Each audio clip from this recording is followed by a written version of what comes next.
Okay, welcome back to our channel. We're in the Rockies here. On our channel, we try to help you really have enjoyable vacations to the Rocky Mountains by helping you plan your trip and understand some of the stories behind the places that you're going to see. These are places that we love, so we're just kind of trying to share our love of some of these places with you. In this video, we're going to go over the top 10 things to do at Grand Teton National Park.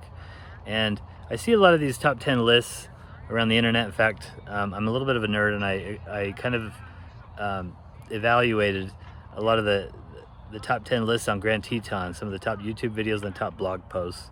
And I kind of categorized them based on what they said and then based on my own opinions as well. So I've kind of put this into a format I hope is useful for you. I'll show you a map of things to do overlaid with some images and some videos.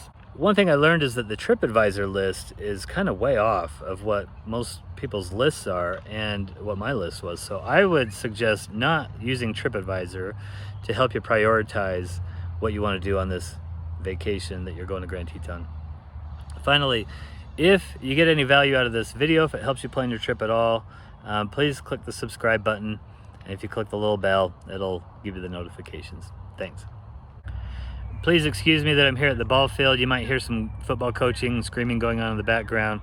My wife and I, we both work full time. We have 4 kids, so life is busy. We are trying to get these videos shot wherever we can, so bear with me. Okay, here's a map of Grand Teton Park, and I would recommend for you to print this off even before you go. Maybe you could take some notes while I do this. This map is something that they'll give you when you enter the park. And I love maps, and so they're very helpful for planning your trip. So we're gonna use this as we go through it.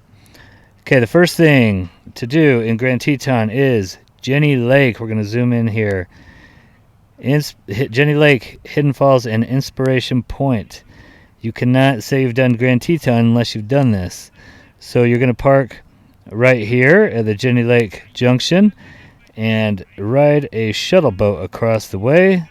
Hike to Hidden Falls and Inspiration Point. It's not a terribly long hike.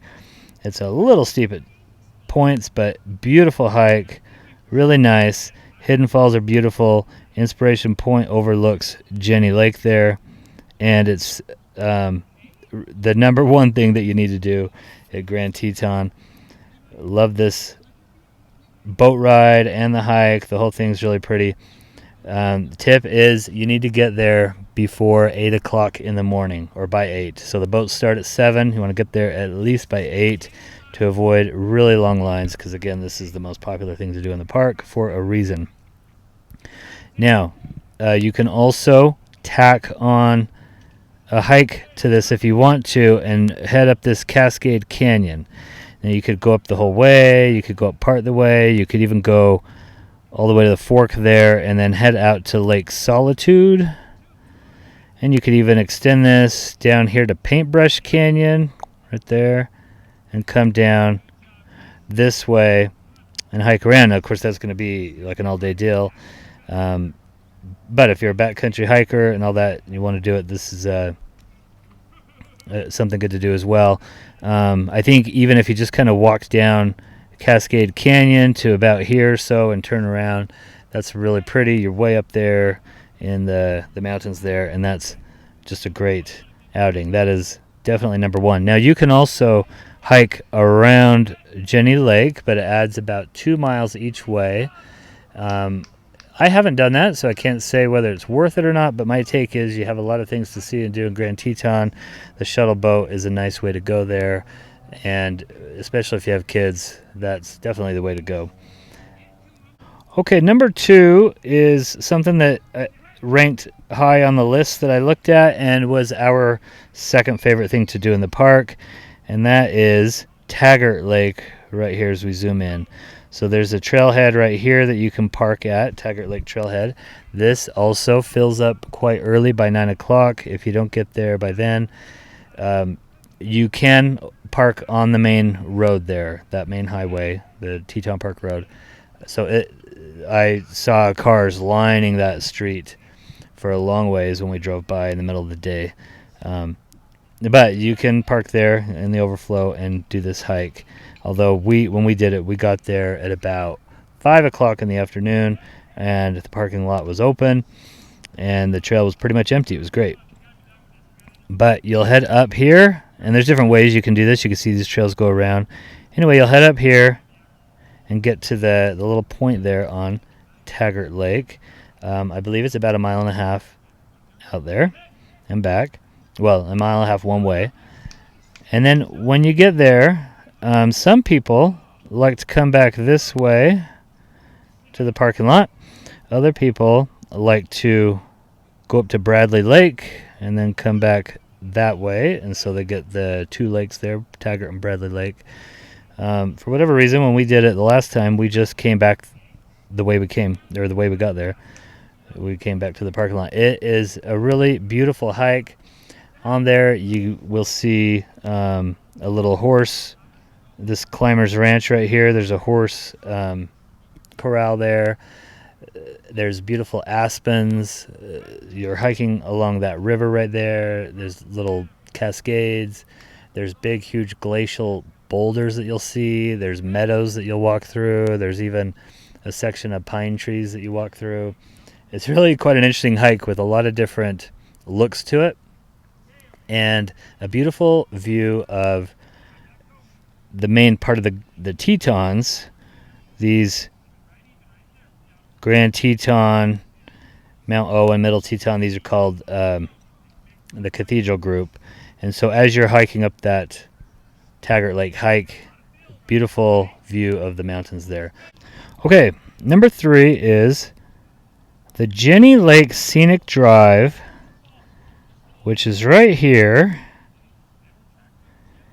And at a certain point, you can see here it becomes a one-way road. So it's that little drive right there. It's called the Jenny Lake Scenic Drive. Now notice you don't park to go to Jenny Lake on that drive.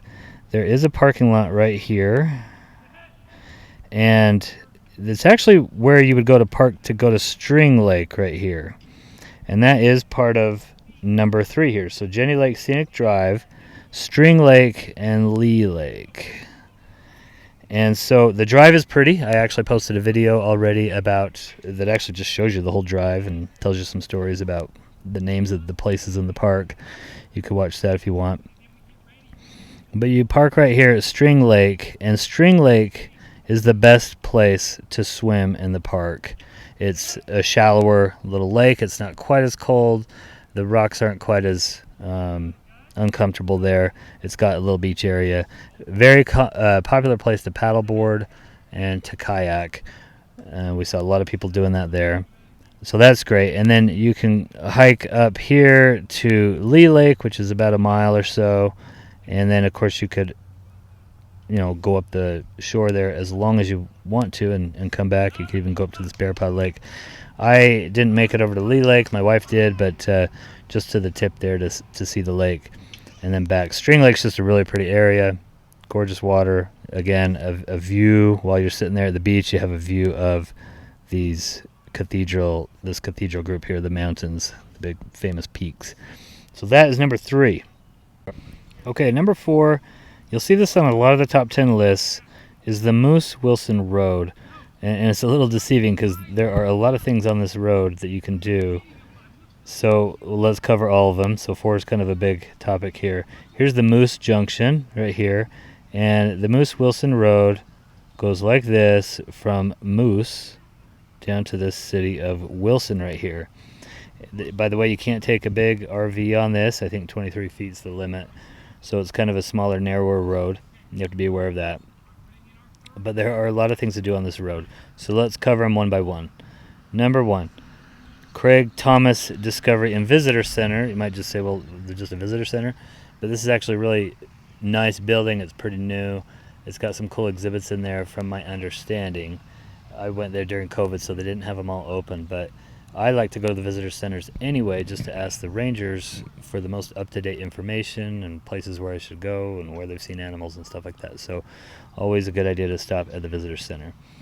The next thing is that if you see these little ponds right here, there's a little overlook there. You can just park there, and in the morning or the afternoon, or not afternoon, but the morning or the evening at dusk, you could park there and hope to see moose. There's actually just a little parking lot right there, kind of very popular. I saw a lot of people setting up with their cameras ready to take pictures of moose. We didn't actually see any there. We saw some over here by the junction, by the Snake River. But anyway, popular spot there to spot wildlife. And then that whole road, really, I've heard a lot of people say they've seen bears. And so there's a lot of wildlife on this area that you might be able to see. Okay, the next thing is this Lawrence S. Rockefeller Preserve, which also is a pretty new building in the park that has some exhibits and some interesting information there. From my understanding, again, it was closed during COVID time, but that's a quite new section of the park. They have a little waterfall that you can walk out, and then you can take that little trail all the way up to this Phelps Lake, which is a really scenic area as well. Now you might be tempted to think, well, Phelps Lake and Taggart Lake, kind of the same types of lakes, but the view of from Taggart Lake, the view of the Cathedral Group is nicer than the Phelps view, which is this other canyon here. Not quite as amazing, but still very nice. Okay, so that's Phelps Lake and the Rockefeller Preserve. And the next thing on this road is Teton Village. Really cool little just resort town, a lot of condos, hotels, and then restaurants, bars, something called the Mangy Moose, which sells t-shirts that you see all over out west here, it seems like. But that's a cool little area with a lot of things for the kids to do as well. They had some trampoline areas and things like that. And then they have this tramway you can take up to the top here, and you can eat dinner up at the top there and overlook the valley. We loved it. If you go after 5 o'clock, then the gondola tramway thing is free. Cool views. We saw a lot of marmots on the rocks as we were heading up there, so that's a cool area. And then also down here, I'm not exactly sure where, but somewhere on this road is the Bar J Wranglers, which is like a country western show and a chuck wagon dinner. I mean, it's been there a long time. This is like an institution in this area. This is a really cool thing. Been there 43 years. They sing songs, they tell jokes. It's quite a performance. You get to eat some amazing food. They have just a little village there, a little tiny village that's fun for the kids. They can take a train ride, pet the horses, and things like that. So that whole Moose Wilson Road, there's a lot to do on there. Okay, number 5. Here again, I'm kind of merging some of the things that show up on a lot of these top 10 lists. This is really one outing, in my opinion, and not a bunch of different things. But this Antelope Flats Road, you see a lot on these top 10 lists. You also see Mormon Row on these top 10 lists. And I'm going to add on to that, something that you don't see on the list is this Grovant Road here. So to me, this whole area of the park is something you want to spend some time in for sure. There are a lot of things to see over there. So first of all, there's wildlife. This is sagebrush. You can see that there's this blacktail butte right here. So this whole area is really kind of tucked back in behind this blacktail butte. And there are a lot of wildlife that hang out here. You can see the Grovant River. So we saw multiple moose around here, deer.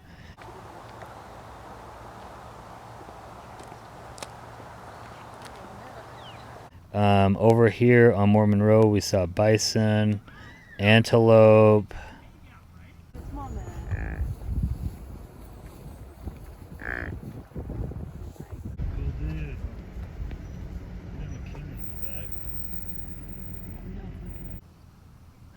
So now, again, you might not see the exact same things that we saw, where they were and all that, but point being, just this whole area is a great place to see wildlife.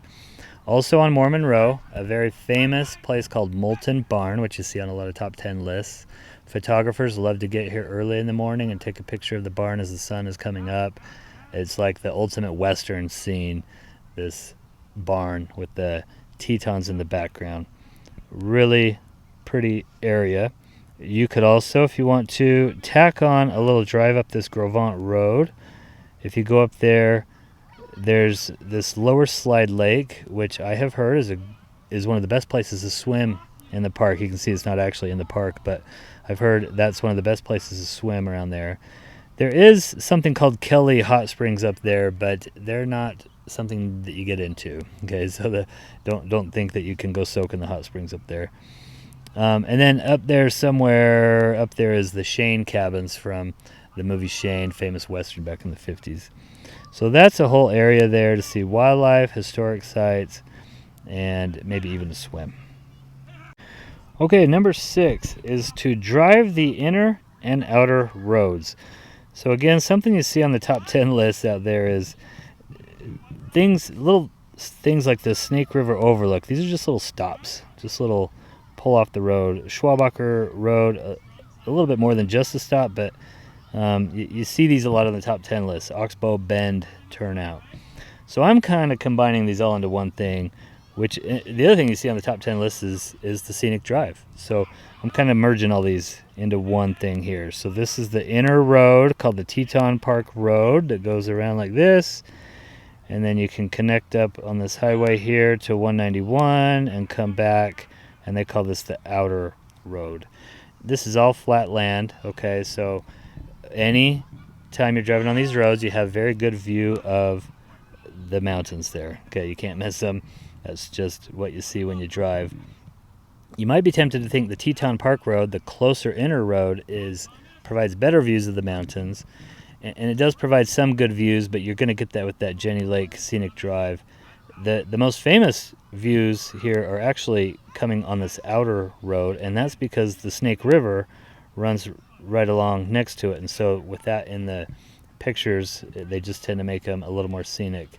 And so this Oxbow Bend Turnout, very popular spot for photos, and also there's a lot of wildlife up in that area that you might be able to see. There is this Signal Mountain Road that's on some of the lists. That's a little drive up to this kind of mini mountain right there that overlooks the valley and gives you a good view of the mountains as well. I wouldn't say that's the top lookout though on these. I would say the top spots for photos and lookouts is the Oxbow Bend Turnout here, the Snake River Overlook,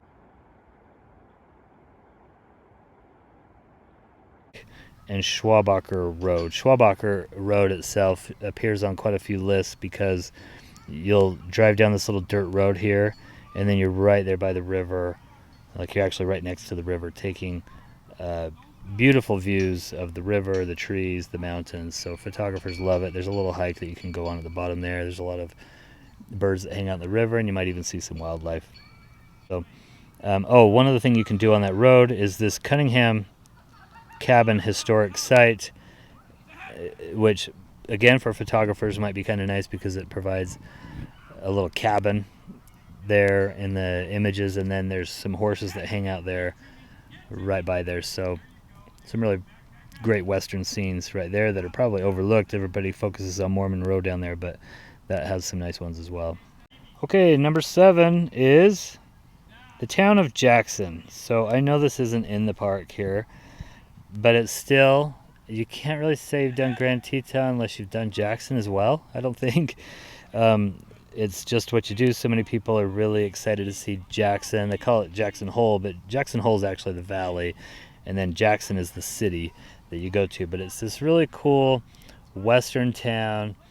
But don't let that deceive you. It's a rich person's town. It's got a lot of expensive shops there. It's a ski town. It's a resort town. I mean, it's a pretty expensive place. It's definitely out of my price there to go stay and to spend too much time there. But they have a little downtown square that's pretty cool, and it has these elk arches, these elk antler arches. They're quite a famous thing. They get those arches from this nearby National Elk Refuge, which has a whole history and story behind it. That's a place to see in the winter, by the way. Anyway, they get these arches, and they get these antlers, and they put them into these arches in the city there.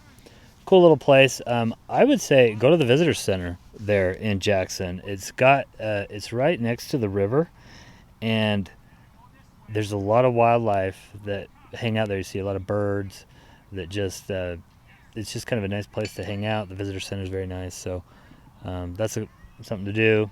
Anyway, just check out the town of Jackson. You'll find something to your liking, I bet. Okay, number 8 is Jackson Lake, this big lake up here. You might be tempted to think that's kind of the heart of the park. It's not really, in my opinion. This is more of a resort area. It's almost like a whole different part of the park.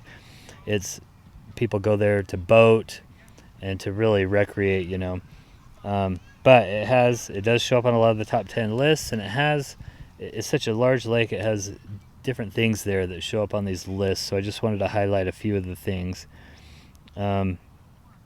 Again, number 1, you can go boating, okay? But you can do motor boating. This is a little boat, but you can do motor boating there, rent boats, whatever. I did hear this Leaks Marina pizza place was a delicious place to eat pizza. I haven't been there, but I've heard that was amazing. Coulter Bay Village itself is a place, it's a whole little city, it seems like, but it's a place to camp, RV, places to eat and stuff like that. And it has a little lakeshore hike right there at Coulter Bay that you can do. So I have heard that hike is very nice. Now we did go over here to the shore, and we just kind of hung out and swam right there at the shoreline. So that's something you can do, is swimming. Again, take some swimming shoes with soles on them if you go. Willow Flats Overlook, I've heard, is really pretty, and you might see some wildlife there. That's kind of right in the heart of the wildlife area. So definitely, that's a good place. And then they have lodges. So the Jackson Lake Lodge, the Signal Mountain Lodge, these are places that you can go to, also cool buildings. So again, really a resort type of an area. And then this Elk Island, you can take cruises to Elk Island and eat dinner out on Elk Island. I haven't done it yet, but anyway, there's a whole host of options there at Jackson Lake. Okay, number 9 is Menor's Ferry Historic District. I'm going to change the colors to this. We'll go with green here. Menor's Ferry is right here by Moose Junction. It's right when you enter the park, really, and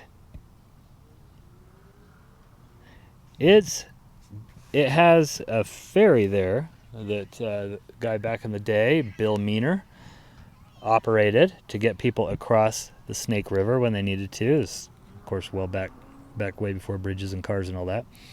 And you can actually, sometimes the ferry runs, and you can actually get on the ferry and go from one side to the other. Might be a fun thing for the kids to do. There's some historic buildings there, like where Bill Menor lived, and then also the Mod, I believe they call it the Mod Cabin, which is where a very historic meeting took place that was maybe a brainstorm on how to get this area to be a national park. So there's a little village there, a little historic district.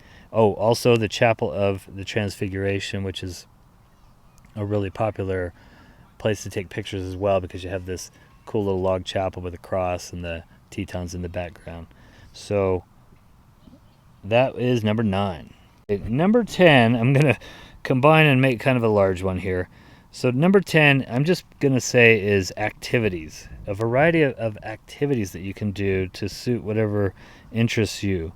And there's activities for each season. So I'm going to list some here. So for the summer, you can float the river. You can do river rafting. There are companies that will float this Snake River over here. You can just hop on some tubes or whatever and float down there. Companies that you can rent tubes from or whatever. They might take you on a little tour. But rafting or floating the river is awesome. We have rafted the Snake River, but not here in the park. Down lower where it's a lot more famous places to raft the river. Some real whitewater rafting, very famous around here. Anyway, rafting, fishing. Plenty of places to fish, I'm sure. I'm not a fisherman, but you can fish. Biking. There are biking trails. I'll show you right here. If you go these green dotted lines that you see right here, These are biking trails, so you can follow that on the map wherever you want to. That was really popular. A ton of bikers when we were there. Backcountry hiking. So I covered some hiking trails, but I didn't go into great detail on some of the backcountry trails. But you can see like Death Canyon is a popular one here.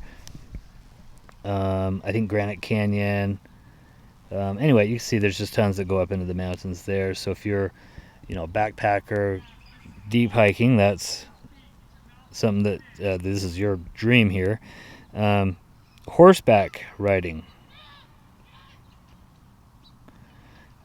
Okay, so you can go horseback riding. There's a place over here called the Triangle X Ranch that is a dude ranch. So you can actually come here and stay and work on the ranch and ride horses and stuff like that. So horseback riding and dude ranches, and the dude ranch there. And then I mentioned the cruise to Elk Island, so you can cruise and boat out there on Jackson Lake. So just a lot of activities to do. I've probably even missed some. And then, even surprisingly, there are a lot of, maybe not surprisingly, but Yellowstone is kind of mostly closed in the winter, it seems like, but Teton has a lot of winter activities that you can do. So I mentioned that they have this elk refuge here, and that's something, the elk come and gather here in the winter, and they feed them hay and all that stuff to keep them alive. And so there's a lot of elk there. You can go on a little sleigh ride out there to see the elk. But the elk refuge, you have snowshoeing. Snowshoeing. You have skiing, cross-country skiing. Of course, you have skiing in Jackson, downhill skiing. There's dog sledding. You can rent. There's companies where you can do dog sledding. You can do. They have these mushers, I guess they call them, right? And you can have the dogs pull you. And then snowmobiling.